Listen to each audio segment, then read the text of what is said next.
Isang paalala, ang video na ito ay ayon lamang sa aking sariling pananaliksik. Hindi ko nais na pilitin ang sino man na maniwala sa videong inyong matutunghayan. Kung hindi kayo kumbinsido sa mga impormasyon at taliwas ang inyong paniniwala sa kaalamang aking ilalahad, maaari kayong gumawa ng sarili ninyong pagsisiyasat para sa inyong kakontentuhan. Ang videong ito ay gabay lamang sa mas malalim na kaalaman at pag-intindi at hindi gawa ng isang profesional. Naniniwala ako na malaya tayong magbigay ng opinyon at suhestyon bilang malayang mamamayan ng Pilipinas. Maraming salamat po. Ibinunyag ng aktres na si Heart Evangelista na mayroon siyang kasunduan ng asawa, si Senador Chis Escudero, na dapat ay hiwalay ang kanilang yaman. Sinabi nito na hindi siya umaasa sa yaman ng asawa dahil mula pa noong 13 taong gulang pa lamang ito ay nagtatrabaho na siya sa showbiz ng mahigit 3 dekada.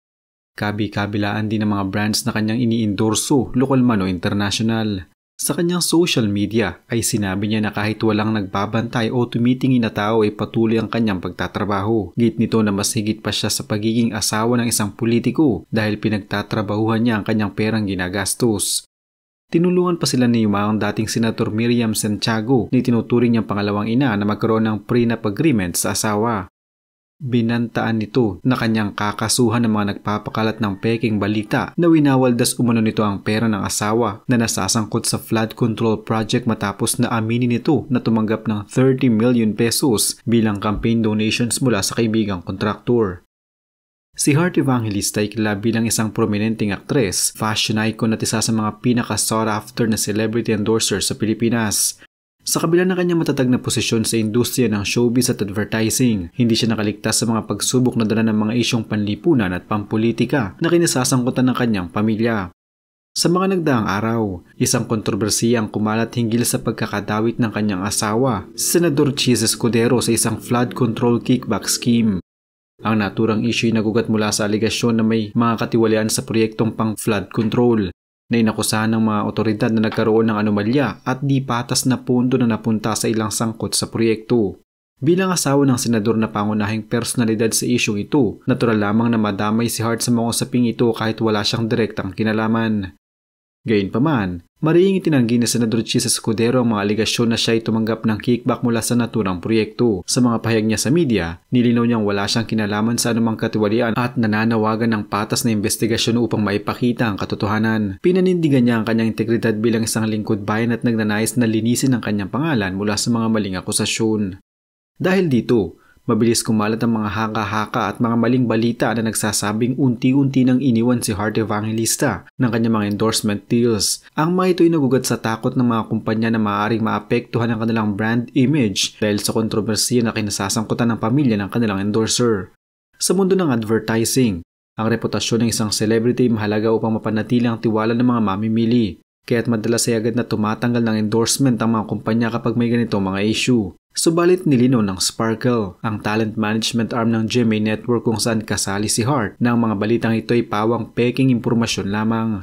Ayon sa kanilang opisyal na pahayag, walang katotohanan ng mga haka-haka na iniwan si Heart ng kanyang mga endorsement. Patuloy siyang tumatanggap ng mga proyekto at endorsement deals at aktibo pa rin sa industriya ng fashion at showbiz.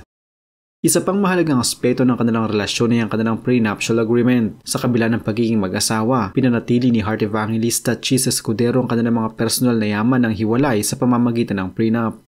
Ang arrangement na ito ay nagbibigay proteksyon sa kanilang mga ari-arian at pinipigilan ng anumang posibleng paghahalubilo ng kanilang mga personal na yaman sa kabila ng mga hamon at kontrobersiya. Sa ganitong paraan, naipapakita rin nila ang profesionalismo at paggalang sa kanilang mga individual na karera at pananalapi na mahalaga lalo na sa harap ng mga isyong maaaring makaapekto sa kanilang imahe. Bilang tugon sa mga isyong kumakalat, gumawa si Heart Evangelista ng isang video kung saan personal niyang ipaniliwanag ang kanyang kalagayan.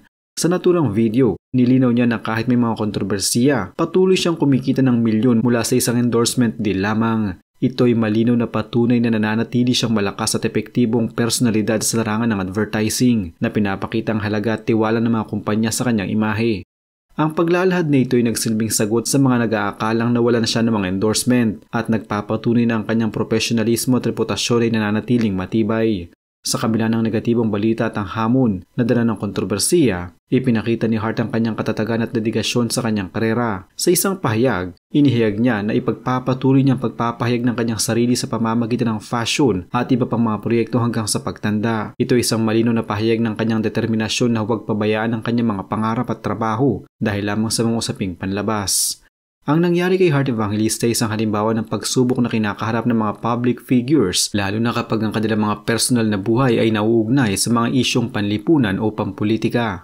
Minsan, kahit walang direktang kinalaman ng isang tao sa kontrobersiya, siya ay nadadamay dahil sa mga relasyon niya sa mga taong sangkot. Subalit ang tunay na sukatan ay kung paano niya hinaharap ang mga pagsubok na ito, na may dignidad, lakas ng loob at paninindigan. Sa huli, nananatiling patunay si Hart Evangelista na ang tunay na katanyagan ay hindi lamang nakasalalay sa kasikatan o endorsement, kundi sa kakayahang harapin ang anumang pagsubok ng matatag at may integridad. Habang patuloy ang investigasyon sa issue ng flood control kickback, patuloy din siyang nagsusumikap na maibalik ang tiwala ng publiko at ng mga brand na patuloy na sumusuporta sa kanya.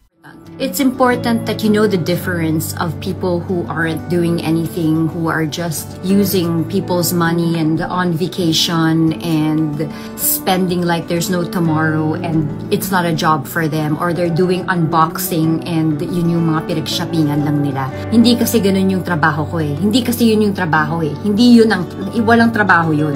Yung trabaho ko is I unbox because I'm hired to unbox. I go to Fashion Week, not just build your imaging in a sense that in the beginning, tumataya ka, diba? Tumataya ka, gumagawa ka ng content, or in my case, it was natural to me. I started to go, I met a few people, I met a few agents, I met companies, because it was a business that wasn't known to a lot of people the way Fashion Week is known now. So for example, a brand would tap you to go to a show, I'm paid around 2M per show. Okay, that's too much information because I don't really feel like some people deserve that, but okay, I'm proud of it. I'm proud of my job, and that's what I do. I promote.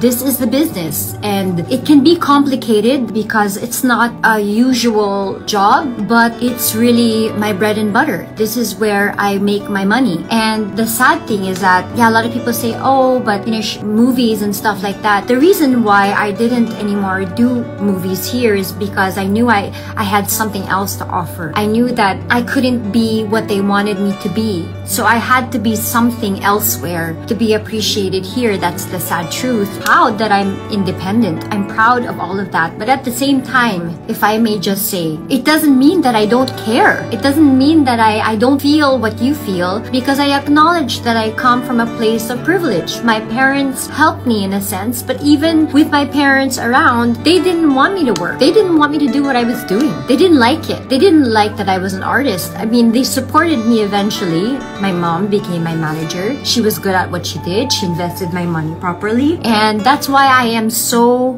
upset that you come for my professional integrity. When I was always on time, when I was struggling on my own, I went to work every goddamn day. And I am proud of what I am today. I understand and I empathize that I come from a privileged place of my parents and all of that. But not a lot of people were given the same set of cards and the same opportunities, and that's where I'm coming from. We live in such an unfair place that not everybody is given the same freaking opportunities that they should be given that. And so for you questioning me why I'm not at the rally, for you questioning me, do you think I don't have a burning flame in my heart, that I feel I have a lump in my neck or my throat, that I have nothing to say? I have so much things to say. It is unfair that how come they're not given the same exact opportunities, because they were also on time. They also went to work. I am blessed na wala akong pamilya na kailangang buhayin,